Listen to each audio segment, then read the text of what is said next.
Gary and Fran finding no rush to check out of the Holland Hotel in the morning, Gary trekking to the lobby to secure the complimentary pastries, gathering a Diet Pepsi for Fran and a cup of coffee for himself. The couple awaiting Fran's high school classmate Vicky and husband Sal Matisic, who graciously agreed to accommodate the Wilsons' move, having reservations at the Reunion Hotel. The Matisicas having driven 380 miles from Hubbard, Ohio, to attend the Hoboken High School 1966 class reunion. Departing the Holland Hotel, Sal at the helm, the two couples traversing the highway to Rutherford and the Meadowland Hotel located a mile from Giants Stadium, home of the National Football New York Giants and Jets. Gary enjoying the excursion, finding humorous moments during their peregrination, Vicky administering corrections to Sal's driving, whom as a truck driver most of his life was quite able, Sal apparently used to his wife's comments, taking it all in stride.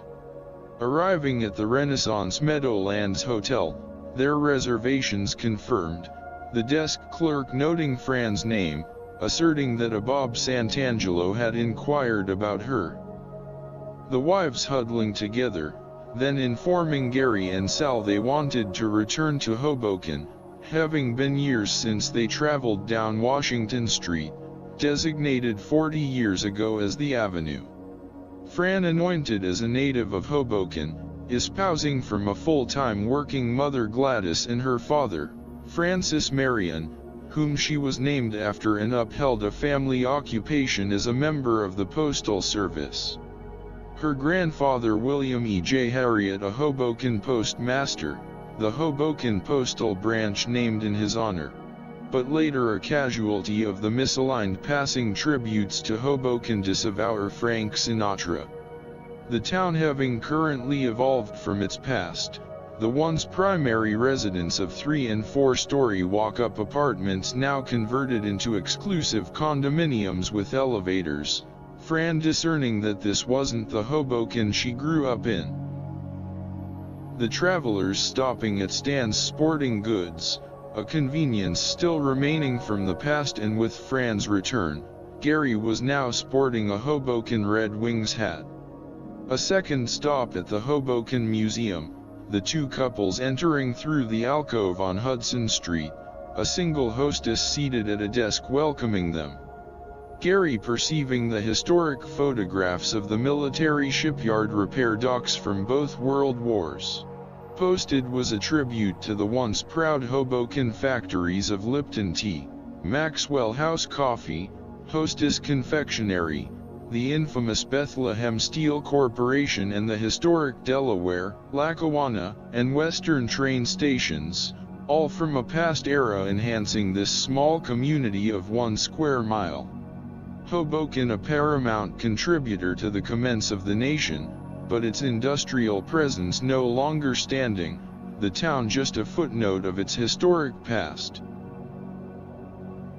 The couples stopping for a bite to eat, then to attend the high school open house, a large welcome sign posted to greet the returning graduates. The assemblage filing into the auditorium for a welcoming ceremony from the school officials. The alumni dispersing to walk the halls and rooms of memories, exchanging the anamneses of teachers and specific events of 40 years ago. Gary a meaningful witness to the afterthoughts of those who cherished the past in throes of youthful exuberance. The school tour fulfilled, the two couples and most of the touring group journeying the 2 blocks to the high school athletic field, the Red Wings football team hosting the Emerson Cavaliers. A special area cordoned off for the 1966 alumni, the school band playing the national anthem, the public address announcer presenting special recognition to the attendance of the alumni. Gary, a high school football enthusiast, soon discovered the Red Wings team was in a different league than the struggling Cavaliers, a slight rain beginning in the second half, but like true Red Wings fans they stayed to its conclusion, the Red Wings winning the game 61-0, a gift to the attending alumni. The evening events coming to a conclusion, Sal and Vicky returning the couple to the Renaissance Hotel and an appreciative night's sleep, the morrow reunion festivities awaiting. The couple dressing for the occasion, Gary appropriately in a suit and tie, Fran stunningly radiant in her dress, the couple perambulating downstairs to the convention center, Gary somewhat surprised at the number in attendance. The dimmed lighting and music of the 60s resonating, a free alcohol beverage bar that included champagne and vintage wines was available. The buffet was unbelievable, including calamari and escargot. Fran acquainting many fellow classmates that she hadn't contemplated in years, including Karen Jensen, Fran Sneers, and Nick and Rita Hare.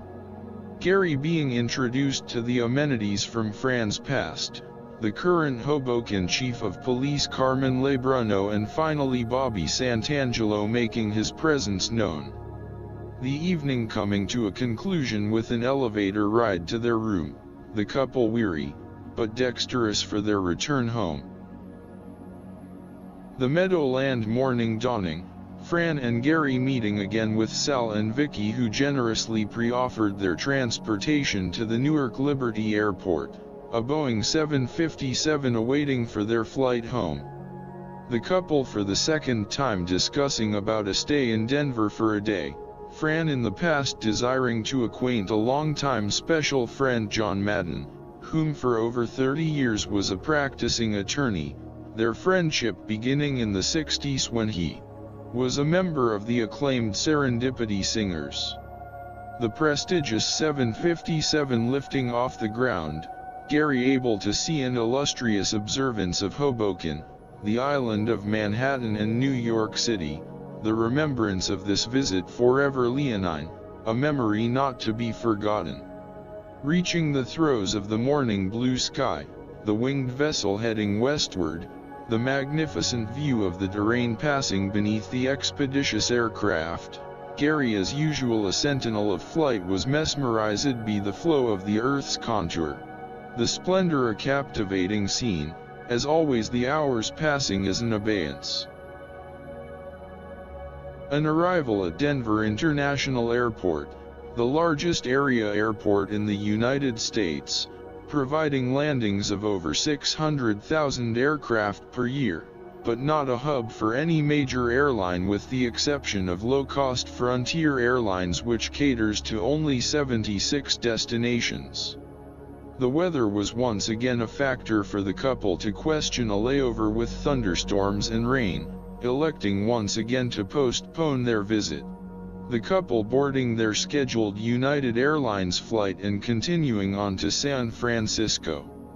The 737 United flight from Denver to the West Coast was one of familiarity, Gary once again affixed to a window, absorbing the wonders of flight, descending over the North Bay Area on its final approach, the 737 setting down on runway 10R, their journey about completed. An hour wait before boarding a United Express Embraer 120 turboprop craft, the last leg of their flight. Again, the familiar terrain of the Altamont Pass and the Central Valley coming into view, their journey to Modesto fulfilled, all that remained was their taxi ride home.